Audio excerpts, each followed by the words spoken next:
সম্পৰ্ক এনে বহু মানুহ আছে যিয়ে সম্পৰ্কত থাকিলে এজনে আনজনৰ কোনো দুখ নেদেখে আৰু সম্পৰ্ক বিচ্ছেদ হ'লেই এজনে আনজনৰ দুখৰ কথা কৈ শেষ কৰিব নোৱাৰে। সেইসকল ব্যক্তি অধিক বিপদজনক যিয়ে মনেৰে বেয়া পোৱাৰ পিছতো মুখেৰে ভাল পোৱাৰ অভিনয় কৰি সম্পৰ্ক বৰ্তাই ৰাখে। স্বাৰ্থপূৰ্ণ হ'লে সম্পৰ্কত বেয়া মানুহো ভাল হয় আৰু স্বাৰ্থপূৰ্ণ নহ'লে ভাল মানুহো বেয়া হয়। সেইসকলক বিশ্বাসত লোৱাটো একেবাৰে অনুচিত যিসকলে কেৱল তোষামোদ কৰি সম্পৰ্ক বৰ্তাই ৰাখে। সেইটো সম্পৰ্ক তেনেই খন্তেকীয়া যিটো সম্পৰ্ক বিবেকৰ দ্বাৰা সৃষ্টি নহয়। সেইটো সম্পৰ্কৰ কোনো মূল্যই নাই যিটো সম্পৰ্ক সঁচা আৰু নিকা হৃদয়ৰ দ্বাৰা পৰিচালিত নহয়। কেইটামান গুৰুত্বপূৰ্ণ কথা।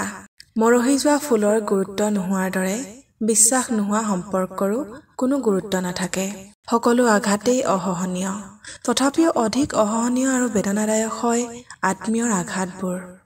অজস্ৰ ধন সম্পত্তিৰ মাজত জীৱন অতিবাহিত কৰাটোৱেই একমাত্ৰ সুখৰ সংজ্ঞা নহয়, বৰং কাৰোৰে ওচৰত হাত নপতাকৈ দুবেলা দুমুঠি খাই জীয়াই অতিবাহিত কৰাটো এটা মহান সুখ।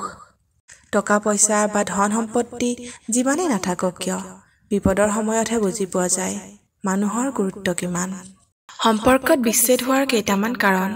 ধনৰ লেনদেনৰ বাবে মধুৰ সম্পৰ্কত বিচ্ছেদ হোৱা দেখা যায়। বিশ্বাস ভংগ হোৱাৰ পৰিণামত সম্পৰ্কৰ মাজত বিচ্ছেদ হয়। নিজৰ স্বাৰ্থক অগ্ৰাধিকাৰ দিলে সম্পৰ্কৰ মাজত বিচ্ছেদ হয়। মিথ্যাচাৰৰ বাবেও বহু সময়ত সম্পৰ্কৰ মাজত বিচ্ছেদ হয়। স্বভাৱ চৰিত্ৰ সন্তোষজনক নোহোৱাৰ বাবেও সম্পৰ্কৰ মাজত বিচ্ছেদ হয়। গুৰুত্বৰ অভাৱৰ বাবেও সম্পৰ্কৰ মাজত বিচ্ছেদৰ আৰম্ভ হয়। হিংসুক মানুহক চিনাক্ত কৰাৰ কেইটামান উপায়।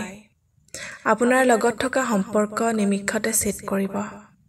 আপোনাৰ উন্নতি দেখি তেওঁ জ্বলিবলৈ আৰম্ভ কৰিব। আপোনাৰ গাৰ কাষেৰে পাৰ হৈ গ'লেও তেওঁ মাত এষাৰ দিবলৈ ইচ্ছা প্ৰকাশ নকৰিব।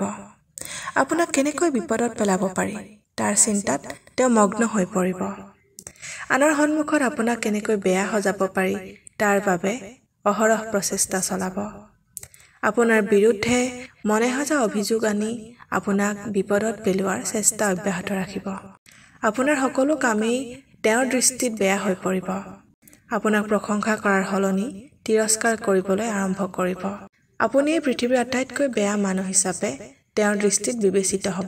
জীৱনে শিকোৱা কিছুমান অভিজ্ঞতাৰ শিক্ষা। আপোনাক বেয়া পোৱাজনক বেয়া পাই থাকিবলৈ দিয়ক, কাৰণ আপুনি তেওঁৰ বাবে হাজাৰটা ভাল কাম কৰিও কোনোদিনে আপোন হ'ব নোৱাৰিব। মানুহবোৰ বৰ বিচিত্ৰ। ভালে থকাৰ সময়ত সম্পৰ্কটোত এজনে আনজনৰ দুখেই নেদেখে আৰু বেয়া পালেই এজনে আনজনৰ দুখৰ কথা কৈ শেষ কৰিব নোৱাৰে। সেইসকল ব্যক্তি অধিক বিপদজনক যিয়ে আপোনাক মনেৰে বেয়া পোৱাৰ পিছতো মুখেৰে মিঠা কথা কৈ আপোন হোৱাৰ অভিনয় কৰে। মানুহ সৰল হ'লেও বিপদ আৰু কঠোৰ হ'লেও বিপদ, কাৰণ কঠোৰ হ'লে সমালোচনা কৰে আৰু সৰল হ'লে বুকুত কামোৰ মাৰে। ডাঙৰ কথা, মানুহ শিক্ষিত হ'লেই নহ'ব, জ্ঞানী হ'ব লাগিব। ডাঙৰ ডাঙৰ অট্টালিকাত থাকিলেই নহ'ব, মানসিকতাও উচ্চ হ'ব লাগিব। দেখিবলৈ ধুনীয়া হ'লেই নহ'ব, মনৰ পৰাও ধুনীয়া হ'ব লাগিব। ধন সম্পত্তি অজস্ৰ থাকিলেই নহ'ব, মানুহক মানুহ বুলি গণ্য কৰিব পাৰিব লাগিব। সন্মান কেৱল বিচাৰিলেই নহ'ব, আনকো সন্মান কৰিব জানিব লাগিব। জীৱনত সুখ বিচাৰি থাকিলেই নহ'ব, কঠোৰ শ্ৰম কৰিবলৈ শিকিব লাগিব।